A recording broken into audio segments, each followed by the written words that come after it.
자, 오늘 하나님이 원하시는 기도라는 제목의 말씀을 함께 나누겠습니다. 솔로몬이 죽자 솔로몬을 피해서 도망가 있었던 여로보암이 돌아왔습니다. 그리고는 이제 본격적인 반역을 위해서 꿈틀거리기 시작했습니다. 제일 먼저 여로보암은 주변 사람들을 모았고 같이 불만을 가진 수군거리는 사람들끼리 이제 세력을 만들었습니다. 그리고 솔로몬을 이어서 왕이 된 르호보암에게 찾아가서 강제 노역 및 어려운 작업들을 좀 완화해 줄 것을 요구했습니다. 사실 어떻게 보면 이거는 하나의 명분이나 구실에 불과했을 겁니다.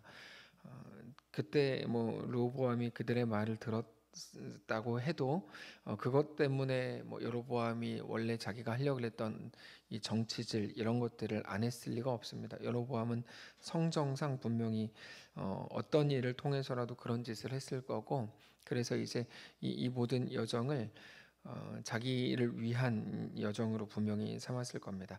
르호보암은 어쨌든 그 숙제를 가지고 이제 깊은 고민을 시작했습니다. 그래서 두 그룹의 자문을 받아보기로 했죠.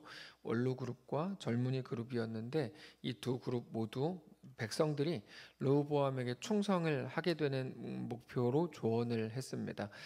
당신이 백성들의 마음을 좀 너그럽게 하십시오. 그러면 그들이 당신의 백성이 될 겁니다. 혹은 당신이 그들에게 더 강하게 하십시오. 그러면 그들이 당신을 더 따르게 될 겁니다. 어쨌든 방법은 정반대였지만 그들의 목표점은 똑같았습니다. 그러면 백성들이 당신의 말을 잘 따를 겁니다. 이런 거죠. 원로들은 왕이 이번 한 번만 백성들에게 지는 척하면서 고개를 숙이면 백성들이 더욱 왕께 충성할 겁니다. 이렇게 말했고, 반대로 젊은이 그룹 그 사람들은 백성들을 더 힘들게 해야 그들이 겁을 먹고 왕에게도 충성할 거라고 말했습니다. 르호보암은 어쨌든 결론은 똑같은 거니까 젊은이 그룹의 말을 이제 듣기로 했습니다. 그래서 백성들을 더 힘들게 하겠다고 이제 말했죠. 많은 사람들은 지난 본문에서 왜 르호보암이 원로들의 지혜를 따르지 않았는가, 그러니까 나라가 둘로 쪼개진 거 아닌가 이렇게 말하지만, 지난 시간에도 나누었던 것처럼 르호보암이 원로들의 말을 들었다고 해도 그 나라는 분명 쪼개졌을 겁니다. 르호보암이 젊은이들의 말을 따랐기 때문에 나라가 쪼개진 게 아니고 원로들의 말을 들었어도 나라는 분명 쪼개졌다고요. 왜냐하면 이 나라가 쪼개진 건 르호보암의 못난 실력 때문만이 아니었기 때문입니다. 물론 르호보암이 못났죠. 근데 머리가 나빠서 못난 게 아니고 르호보암이 아버지 솔로몬처럼 하나님의 말씀에서 떠나 있었던 것이 못남이었습니다. 이미 솔로몬이 하나님의 말씀을 떠난 일로 하나님께서 르호보암의 나라가 둘로 쪼개질 거라고 말씀을 하셨고, 르호보암 역시 하나님의 이끄심과 다스림 앞에 설 마음이 전혀 없었기 때문에 르호보암이 어떻게 결정한다고 해서 크게 달라질 일이 아니었던 겁니다. 그래서 여기서 가장 아쉬운 사람이 바로 여로보암입니다. 갑자기 무슨 말이냐면, 르호보암은 그렇다 쳐요. 하나님의 말씀에서 떠난 사람이라 그러니까 뭐 그런 사람이 한둘도 아니고 뭐 어쩔 수 없다고 쳐도, 여로보암은 최소한 솔로몬을 향한 하나님의 마음을 알고 있었던 사람입니다. 여로보암에게 하나님께서 하나님의 마음을 가르쳐 주셨죠. 하나님을 떠난 솔로몬과 그의 왕좌를 향한 하나님의 진노가 어떻게 임할 것인지에 대해서 미리 하나님께서 여로보암에게 말씀을 주셨어요. 그러면 자기는 하나님 말씀 앞에 바로 서고 하나님 말씀 앞에 온전히 굴복하고 하나님의 이끄심 앞에 엎드린 자가 되어야 합니다. 그럴 수 있었습니다. 근데 자기가 정말 하나님 앞에 온전히 설 수 있는 가장 좋은 기회를 얻었으면서 그 일을 자기의 정치적 기반을 닦는 일로 활용한 게 여로보암입니다. 그러니까 르호보암과 솔로몬은 그냥 바보라고 치고, 그러니까 세상에서 똑똑하고 돈 많은 바보라고 치고, 여로보암은 그거를 이용해서 자기의 배를 불리는 악함까지 더한 자가 된 거죠. 그렇게 사람들을 모으고 여론을 조성해서, 여러분 이게 이제 가장 악한 일인데, 사람들을 모으고 여론을 조성해서 선동해서 자기가 원하는 일들을 이루려고 머리를 쓰고 있었다는 게 이게 제일 안타까운 일입니다. 다른 어떤 것보다도 나쁜 일에 대해 주동자가 되는 것, 그게 그 순간에 본인은 이제 옳은 일이라고 생각했겠죠. 그러나 그렇게 주동자가 되는 것, 그렇게 사람들의 여론을 조성하는 건 자기 인생을 가장 비참하게 만들어 가는 겁니다. 우리의 삶은 결국에 어떤 선택을 했는가의 문제가 아니라 내가 누군가, 나는 그 자리, 그 어떤 내가 생각하는 어떤 상황에서 어떤 사람으로 들어가 있는가가 중요한 문제인 겁니다. 그래서 지난번에도 말씀을 드렸지만 뭐 순간의 선택이 좌우를 뭐 인생을 인생을 결정한다면 이런 거는 사실은 틀린 말입니다. 왜냐하면 둘째 아들 이야기를 우리는 잘 알고 있는데 둘째 아들의 못난 결정을 통해서도 하나님은 가장 완전한 역사를 이루시고 모든 것이 합력하여 가장 완전한 선을 이루시는 하나님이시라면 순간의 선택이 우리의 삶을 결정하는 게 아니고 내가 누구인가, 내가 그리스도 안에 있는가 하는 게 가장 중요하다는 거죠. 어떤 순간에만 들어가면 여기 막 조급해지고 막 공포스러워지고 그럴 때가 아주 많습니다. 그때 내가 어떤 결정을 하는가에 따라 우리 인생이 달라지는 게 아니고 내가 그 속에서 홍해에 있거나 혹은 광야에 있거나 애굽에 있거나 내가 누구인가, 누구로 서 있는가, 그 속에서의 나의 존재, 내 본질은 무엇인가가 가장 중요한 겁니다. 이거는 누가 뭐라 그래도 이게 가장 중요한 겁니다. 세들백 교회의 리고넨 목사님이 그 부분에 대해서 너무 중요한 표현을 했죠. 그리스도인은 doing의 문제, 그러니까 무엇을 하는가의 문제가 아니다. 네, 그게 아니고 being의 문제다. 그가 누구인가, 그의 존재는 무엇인가에 관한 문제다라고 뭐 좋은 책에서 이야기했죠. 존 오토버그의 선택 훈련이라는 책이 있습니다. 이 책도 좋은 책인데 거기 보면 아주 분명하게 이렇게 표현이 되어 있습니다. 우리는 어떤 상황이 펼쳐질 것인가, 다시 말해서 나는 어떤 길 위에 서게 될 것인가에 늘 관심을 가지고 살지만, 그러니까 내가 이렇게 선택하면 내 미래가 어떻게 될 건가 다 그 고민하고 살잖아요. 그거가 가장 어떻게 보면 가장 유일한 고민일지도 몰라요. 많은 성도들의 내가 이렇게 하면 어떤 길 위에 서게 될 건가, 어떤 상황이 펼쳐질 건가. 우리는 늘 그거에 관심을 갖고 살지만 하나님은 그렇지 않다는 거예요. 하나님은 그런 거에 관심 자체가 없습니다. 하나님은 이렇게 말씀하세요. 오케이, 너가 그 상황이야. 그러면 너가 그 상황에 어떤 존재로, 어떤 사람으로 들어가 서 있을 거야. 너 그거 생각해. 이렇게 말씀을 하신다는 거죠. 그러니까 내가 선택하고 이게 나에게 어떤 도움을 주고, 르호보암이라 그러면 어떻게 선택하면 내가 어떻게 되고, 우리는 늘 이거에 관심 갖는데 하나님은 거기에 관심이 하나도 없어요. 전지전능하신 하나님이 거기에 뭐가 관심이 있겠어요? 하나님은 유일한 관심이 뭐라고요? 내가 어떤 사람으로 그 안에 들어가 있는가가 제일 중요한 하나님의 관심이라는 거죠. 너무 쉽지 않습니까? 뭐가 쉽죠? 하나님의 마음이 어떤 건지 알아보는 게 너무 쉬워요. 근데 우리는 왜 아무것도 모르는 사람들처럼 마치 지금 내 상황에서 내가 어떻게 결정하면 내 길이 어떻게 펼쳐지고, 내가 큰 좁은 문 넓은 문 선택해서 들어가면 거기 어떤 게 뭐 넓은 길이고 뭐 이런 거를 고민하는 게, 사실 우리가 그동안 하나님에 대한 깊은 묵상이 너무 없었기 때문에 그런 건데, 하나님이 누구신가에 더 많이 생각하고 그리고 나는 누구인가에 대해 더 깊이 묵상할 때 우리는 우리의 오늘의 상황 속에서 우리가 어떤 결정과 어떤 선택과 어떤 자세로 서 있어야 하는지가 너무 선명하게 드러나는 겁니다. 결국에 상황이나 환경이나 또는 내 선택의 문제가 아니라 내가 어떤 존재, 어떤 사람으로 서 있는가에 관한 문제라는 걸 우리가 기억해야 하는 거죠. 이게 여로보암의 가장 안타까운 부분이라는 거예요. 여로보암에게 하나님께서 르호보암이 어떻게 될 건지 다 얘기를 해주셨는데, 그러면 그 안에서 정말 멋있는 사람으로 서 있을 수 있잖아요.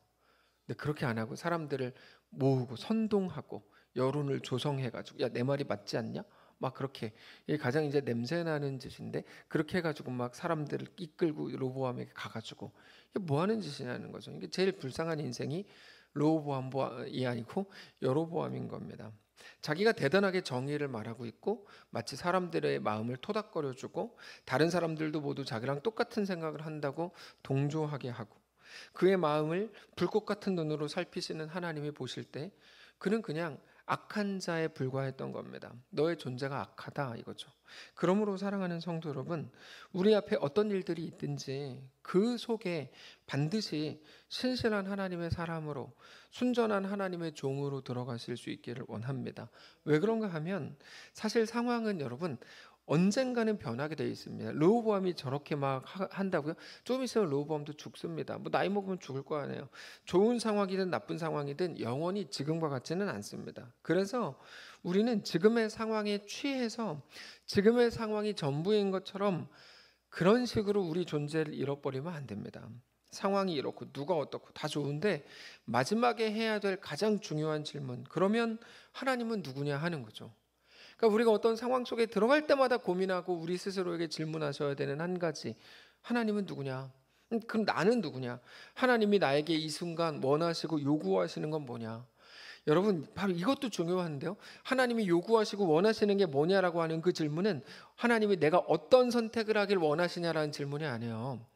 내가 A를 선택해야 되냐, B를 해야 되냐, 하나님의 뜻이 마치 숨겨져 있는 것처럼 그런 질문이 아니고, 하나님이 요구하시는 건 뭐냐, 내가 어떤 사람으로 이 가운데 서 있기를 원하시냐 하는 거죠.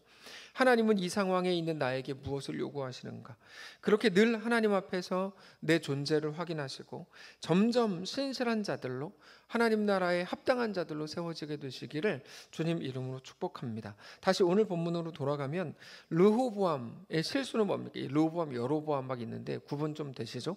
르호보암의 실수는 무엇입니까? 르호보암이 이번 일을 결정함에 있어서 원로들의 말을 따르지 않고 젊은이들의 말을 따른 게 실수가 아닙니다. 이게 실수가 아닙니다. 르호보암의 실수는 원로들과 젊은이들의 말에 공통적으로 쉽게 드러나는데, 어떻게 하는 게 좋겠습니까? 라는 르호보암의 질문에 대해서 두 그룹 모두 똑같이 뭐라고 대답했다고요? 방법은 달랐지만 그 두 그룹의 결론은 똑같았습니다. 이렇게 하면 당신에게 좋을 겁니다. 이렇게 하면 그들이 당신에게 충성할 겁니다. 다시 말해서 백성들이 르호보암에게 충성하게 되는 것, 그게 그들의 르호보암을 향한 조언의 목표였다는 거죠. 무엇을 선택한다고 해도 뭐가 남습니까? 왕에게 충성하는 백성이 남습니다. 이건 이스라엘이 아니죠. 여러분, 이스라엘은 그런 나라가 아닙니다. 그들의 논리를 따른다면 그건 이미 진정한 의미에서의 이스라엘, 하나님이 다스리시는 진정한 의미에서의 이스라엘이 아닌 겁니다. 자, 이스라엘의 왕은 어떤 위치입니까? 섬김을 받는 위치가 아닙니다. 하나님과 백성들 사이에 있는 위치입니다. 섬김을 받고 편하게 정치하고, 그게 이스라엘의 왕이 할 일이 아닙니다. 왕이 노력하고 애쓸 목표점도 아니죠. 제가 무언가를 만약에 막 깊이 고민하다가 많은 분들에게 조언을 구해요. 뭐 집사님 이거 어떻게 해야 될까요? 뭐 장로님 이거 어떻게 해야 될까요? 그때 그분들이 만약에 저에게 하는 대답이라는 게, 목사님이 이렇게 결정하면 성도들이 목사님 말을 잘 따를 겁니다. 이런 거라면 완전히 비참한 거죠. 그거는 이게 하나님이 원하시는 걸 거예요. 뭐 이런 식으로 대답이 나가야지. 뭐 그렇지, 상식적으로 그렇지 않습니까? 근데 이스라엘이 그랬다는 거예요. 네. 그러니까 르호보암도 지금 자기의 본질을 완전히 잃어버리고 있는 거죠. 자기가 왜 그러고 있습니까? 어차피 둘 중에 어느 것을 선택해도 그 시작점부터가 잘못됐기 때문에 처음부터 잘못된 겁니다. 하나님께 묻지 않으니까 온전한 길로 갈 수가 없는 거죠. 르호보암이 지금 왕좌에 앉아서 거기서 뭐 하고 있는지 몰라요. 이게 너무나 아쉬운 일이라고 할 수 있는 거죠. 결국에 그렇게 나라가 둘로 쪼개졌습니다. 총체적 난국입니다. 왕부터 나서서 하나님 앞에 굴복하는 하나님의 사람이기를 둘 다 포기한 모습, 답이 없습니다. 그래서 하나님이 이 나라를 쪼개버려서 새롭게 시작하려고 하는 겁니다. 에스겔 24장을 보면 그 녹슨 가마 비유가 나옵니다. 정확히 말하면 녹슨 가마는 이제 이스라엘인데, 그 가마 자체가 녹이 슬었으니까 거기에 어떤 음식이 담기고 거기에서 어떤 음식을 빼내든지 다 녹슬어 있는 거예요. 그러니까 먹을 수가 없는 거죠. 그러니까 거기 뭐가 담겨 있는지는 전혀 안 중요한 겁니다. 하나도 안 중요한 거예요. 뭐가 중요하냐면 그거를 뒤집어 엎어가지고 새로운 이스라엘을 만드는 게 중요한 거죠. 그러니까 거기 뭐가 담겼냐가 중요한 게 아니라니까요. 우리 교회라 그러면 뭐 프로그램이 어떻고 혹은 뭐가 어떻고 뭐, 여러분 이게 중요한 게 아니에요. 교회는 그 뭡니까? 우리 한 사람 한 사람이 하나님 앞에 어떤 사람들로 세워져 있는가? 뭐 얼마나 막 뭐 활기차냐? 뭐 어떻게 뭐 우리가 하나 되냐? 여러분 정말 하나도 안 중요합니다. 우리가 정말 중요한 건 우리 각자가 하나님의 백성으로 하나님 앞에 온전히 엎드리고 있는가, 이것만이 중요한 거죠. 예. 그래서 오늘 본문이 어떻게 됩니까? 점점 이스라엘이 하나님이 다스리시는 나라가 아니라 자기들의 정치만 남아있는 모습이 되었습니다. 자기 정치만 남아있어요. 자기들을 더 힘들게 할 거라고 천명한 르호보암을 향해서 온갖 원망과 불평이 막 난무했고 극단적인 거부 운동이 막 일어났죠. 그럼 르호보암이 잘못했으니까 거부 운동이 일어나지, 말도 안 되는 소리입니다. 이거는. 이게 도대체 뭐 하자는 거죠? 아무도 하나님의 뜻과 그 이끄심이 아니라 그저 자기 감정과 자기 생각이 그냥 왕이 되었던 거죠. 이 사사기랑 똑같은 겁니다. 그래서 16절을 보면 이렇게 돼 있어요. 온 이스라엘이 자기들의 말을 왕이 듣지 아니함을 보고 왕에게 대답하여 이르되 우리가 다윗과 무슨 관계가 있느냐? 이새의 아들에게서 받을 유산이 없도다. 너무 이 참 말이 너무 가지 않았습니까? 이새의 아들에게서 받을 유산이 없도다. 이스라엘아 너희의 장막으로 돌아가라. 다윗이여 이제 너는 너의 집이나 돌아보라. 이렇게까지 얘기해요.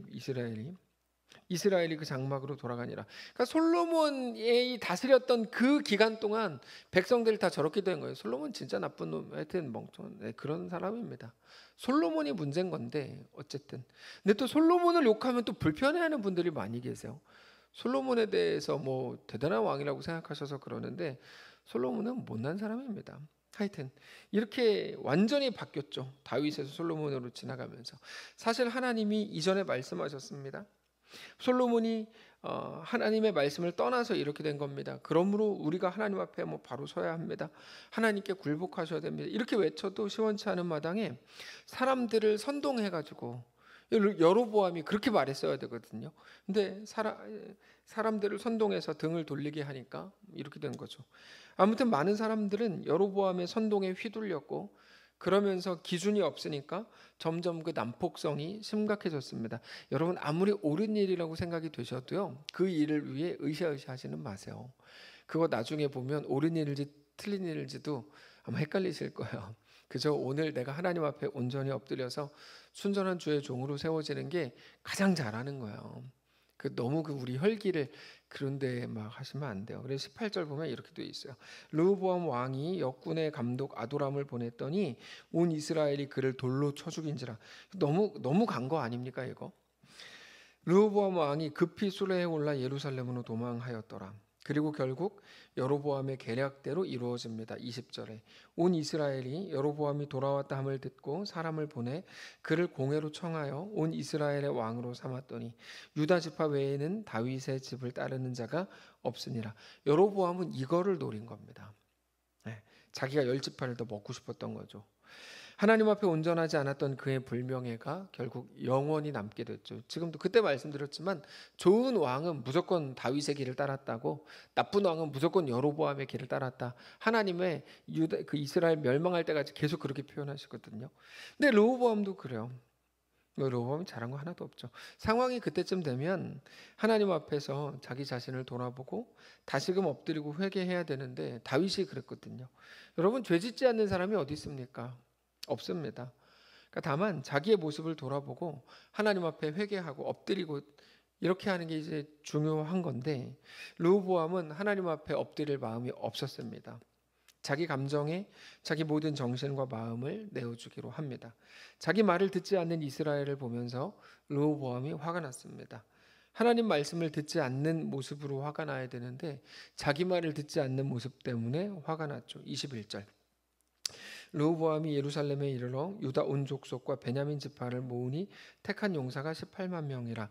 이스라엘 족속과 싸워 나라를 회복하여 솔로몬의 아들 르호보암에게 돌리게 했다. 이렇게 되어 있습니다. 르호보암의 화가 누그러지지 않았을 뿐 아니라 이제 군사를 일으켜서 자기를 배신한 사람들을 다 죽이려고 했습니다. 이스라엘 열 지파를 다 죽이려고 했습니다. 그때 모인 군사가 18만 명이었습니다. 돌이킬 수 없는 곳까지 르호보암이 이제 가고 있는 거죠. 그때 이 모든 어그러짐을 막은 건 역시 하나님의 말씀이었습니다. 22절 하나님의 말씀이 그때 하나님의 사람 스마야에게 임하여 이르시되 솔로몬의 아들 유다 왕 르호보암과 유다와 베냐민 온 족속과 또 남은 백성에게 말하여 이르기를 여호와의 말씀이 너희는 올라가지 말라. 너희 형제 이스라엘 자손과 싸우지 말고 각기 집으로 돌아가라. 이 일이 나로 말미암아 난 것이라 하셨다 하라 하신지라. 그들이 여호와의 말씀을 듣고 그 말씀을 따라 돌아갔더라. 너무 부끄러운 그나마 다행인 역사의 한 장면이죠. 왕과 기득권자들은 하나님의 말씀을 알지도 못했고 일어나는 일들을 통해서 하나님의 마음을 하나도 몰랐는 생각도 못했는데 일어나는 일들을 통해 하나님의 마음을 아는 건 하나님이 우리에게 주신 감각의 목적이거든요. 그래서 에베소서가를 보면 감각 없는 자처럼 하지 말라고 이렇게 말씀을 하시는데 우리에게 주신 모든 감각은 그렇게 쓰는 거죠. 모든 것들을 통해 하나님을 인식하고 하나님의 뜻을 다시 한번 생각하고 네. 근데 모든 일어나는 일들을 통해서 계속 자기 감정만 막 올라오고 점점 막 더 화가 나고 막 군사들을 보고 막 이렇게 했죠. 그 속에서 하나님의 말씀은 여전히 주어지고 있었습니다. 그리고 하나님의 말씀에 귀를 기울이는 사람들이 있었죠. 이게 이제 다행이죠. 하나님의 사람 스마야가 하나님의 말씀을 들었어요. 그리고 단순하게 있는 그대로 외쳤습니다. 하나님이 싸우지 말고 집으로 돌아들 가라고 하셨다. 그 말을 듣고 백성들이 집으로 돌아갑니다. 재미있는 부분이죠. 하나님과 가장 가까이에 있었어야 할 왕과 다른 내신들은 하나님의 말씀을 전혀 못 들었는데 백성들은 하나님의 말씀이 주어지자마자 그 앞에 바싹 엎드리고 즉각적으로 순종하고 있는 모습이 참 재밌는 그림입니다. 사랑하는 성도 여러분, 자, 우리를 정말 잘 살게 하는 게 뭘까요? 성경은 하나님의 말씀 앞에 굴복하는 것만이 우리의 능력이라고 계속 말씀하십니다. 끊임없이 계속 말씀하십니다. 결국 그러면 어떻게 해야 하는 걸까요? 우리는 그 훈련을 해야 하는 거죠. 그 훈련. 하나님 앞에 나를 꺾어내는 훈련과 그 연습이 우리 속에 계속해서 이루어져야 합니다. 그거 하다가 만약에 실수해서 나만 호구가 됐어요. 그러면 안 되는 건가요? 그게 왜 나쁜 겁니까? 그럴 수 있는 거죠. 괜찮은 거죠. 네. 중요한 건 내가 누구인가가 중요하다면 처음 말씀드린 것처럼 이게 내 상황을 어떻게 바꾸는가가 중요한 게 아니고 지금 내가 그 상황 속에 어떤 자로 들어가 있고 하나님은 그 나의 모습을 보기를 원하시는 거라면 우리가 조금 약간 우둔하게 해서 그냥 뭐 호구처럼 있어도 그게 왜 나쁜 거라고 그거를 말할 수 있죠. 그럴 수 없습니다. 다만 우리가 오늘 해야 되는 연습과 훈련은 바로 그건 거죠.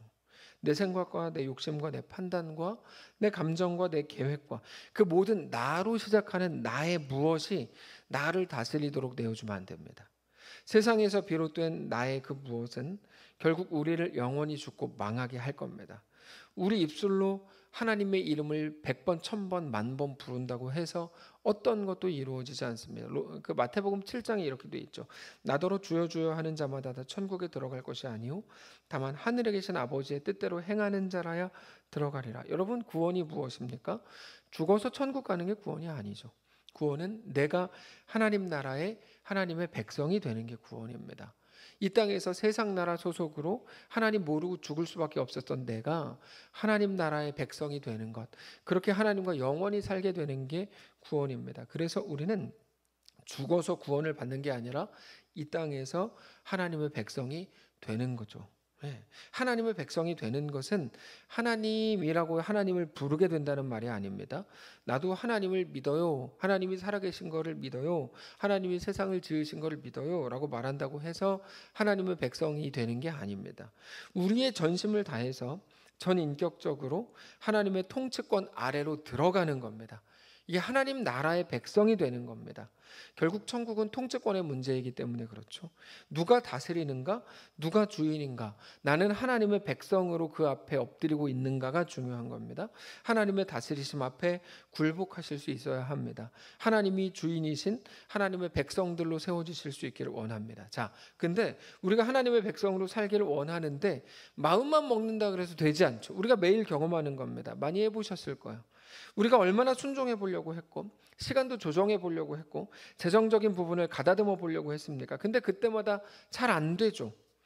마음은 원이로되 육신이 연약합니다. 이런 문제를 넘어서서 하나님의 말씀에 내 뜻을 꺾고 온전히 순종을 하려고 할 때마다 우리 속에 올라오는 안 될 것 같은 이유들, 그게 이제 꼭 올라오거든요. 순종하려고 할 때마다 안 될 것 같은 이유들이 막 올라오고 하나님의 뜻대로 순종했을 때 손해봐야 되는 문제들과 다른 사람들의 시선과 내가 겪게 될 힘듦과 듣기 싫은 소리들 때문에 나 이거는 아닌 것 같은데 그게 이루어질 것 같아서 여전히 굴복이 안 되는 내 속에 있는 나의 오름 때문에 우리는 순종하는 게 늘 힘들어요. 당장 오늘 본문에 나오는 전쟁하러 나온 18만 명의 사람들 생각해 보시면 그들도 하나님의 말씀에 순종한다고 하는 게 얼마나 어려웠을지 상상이 됩니다.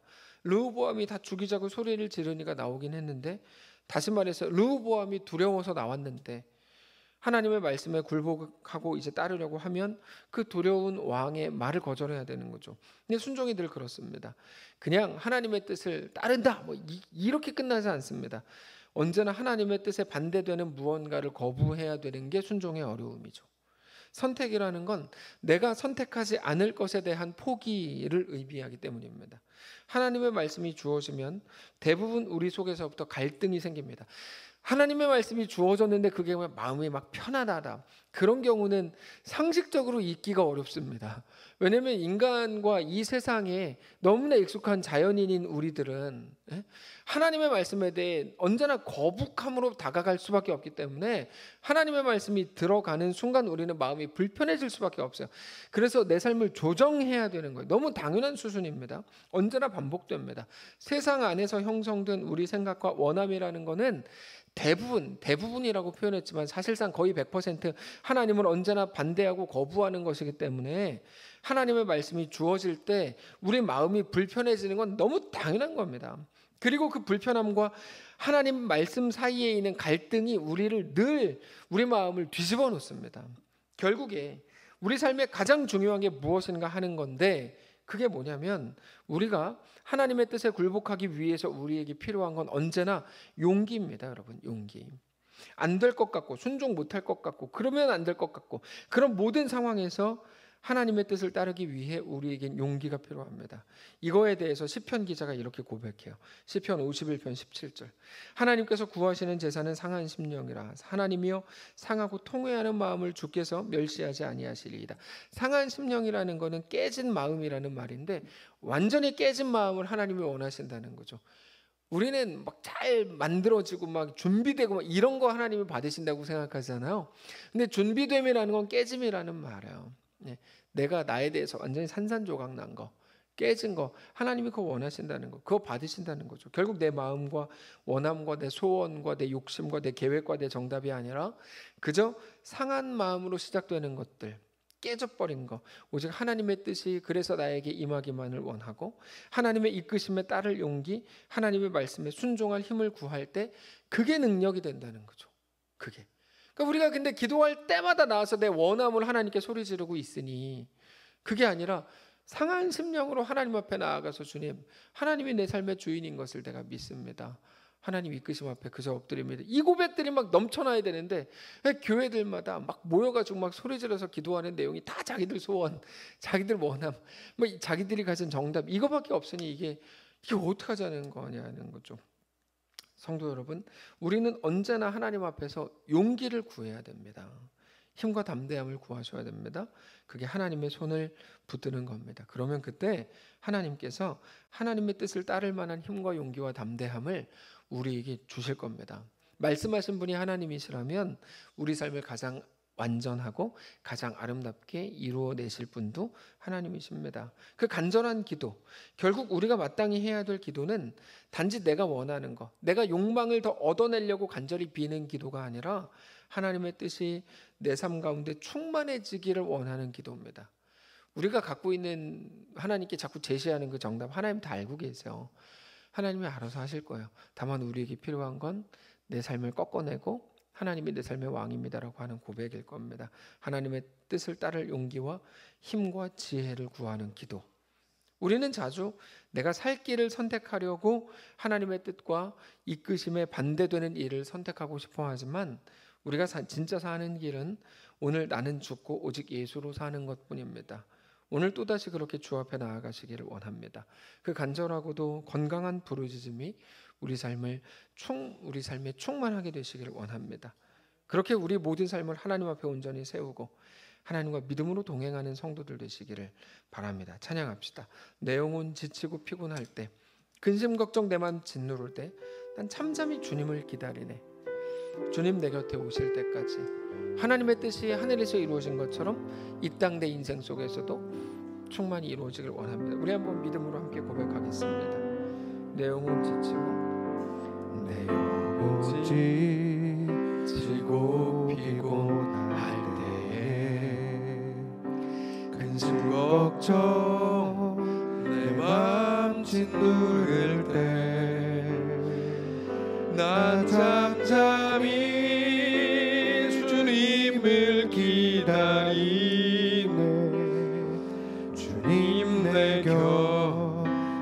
오실 때 내 영혼 지치고 피곤할 때 지치고 피곤할 때에 근심 걱정 내 맘 짓누를 때 난 잠잠히 주님을 기다리네. 주님 내 곁에 오실 때 주 날 일으켜 산 위에 세우네. 주 날 일으켜 산 위에 세우네. 거친 바다 위 걷게 하시네. 주만 의지할 때 강함 주의 크신 능력 내게 부어주. 주 날 일으켜 산 위에 세우네. 주 날 일으켜 산 위에 세우네. 거친 바다 위 걷게 하시네. 주만 의지할 때 강함 주네. 크신 능력 내게 부어주시네. 하나님, 우리의 지혜로 이룬다고 여겼던 우리를 불쌍히 여겨주시기를 원합니다. 그래서 여기저기 돌아다니면서 지혜를 구하고 어떻게 할까요? 여로보암이 내 앞에 왔는데 이거 어떻게 해야 되나요? 언루들의 말을 또 들었다가 막 젊은이들의 말도 들었다가 어떻게 하는 게 내 상황을, 내 길을 더 다른 길로 바꿀 수 있는 걸까요? 여기에 완전히 집중돼 있었던, 어떻게 보면 하나님은 하나도 관심이 없었던, 거기에만 완전히 집중돼 있었던 우리를 불쌍히 여기시고 이제는 그 속에서 내가 온전히 신자로 살길 원합니다. 그 속에서 하나님이 나에게 말씀하시고 요구하시는 것, 그게 나에게 얼마나 어려운 일이라도 네 주님, 내가 그 뜻을 따르겠습니다, 순종하겠습니다 고백하며 나아가기를 원하오니 하나님 우리와 함께 하시옵소서. 그 순간 우리가 호구가 될 것 같고 뭐 바보가 될 것 같고 사람들에게 웃음거리가 될 것처럼 느껴져서 우리는 하나님의 뜻을 따를 수 없었는데, 순간적으로 드는 생각과 계산들이 너무 많아서 우리는 더 좋은 선택을 하고 싶었던 건데, 하나님 나에게 용기를 주시고 믿음과 지혜와 힘을 허락하시고 담대함을 주셔서 모든 순간을 믿는 자들로 설 수 있도록 인도하시옵소서. 홍해 앞에서 너희는 가만히 있어서 오늘 여호와께서 너희를 위하여 행하신 일을 보라. 하나님, 우리가 그 자리에 가만히 있어서 하나님의 나의 하나님 되심을 그저 믿음으로 고백하는 사랑하는 모든 성도를 되게 하시옵소서. 행복한 달 5월을 주셨으니 감사합니다. 우리가 속한 모든 가정에 하나님의 그 은혜가 넘치게 하시고 그렇게 예수 잘 믿는 가정들 되게 하시고 하나님이 우리의 전부이신 것을 정직히 고백하는 믿음의 성도를 다 되도록 축복하시옵소서. 우리 주인 되신 살아계신 우리 주 예수님의 이름으로 축복하며 기도합니다. 아멘. 하늘에 계신 우리 아버지여, 이름이 거룩히 여김을 받으시오며 나라가 임하시오며 뜻이 하늘에서 이룬 것 같이 땅에서도 이루어지이다. 오늘 우리에게 일용할 양식을 주시고 우리가 우리에게 죄진 자를 사하여 준 것 같이 우리 죄를 사하여 주시고 우리를 시험에 들게 하지 마시고 다만 악에서 구하시옵소서. 대개 나라와 권세와 영광이 아버지께 영원히 있사옵나이다. 아멘.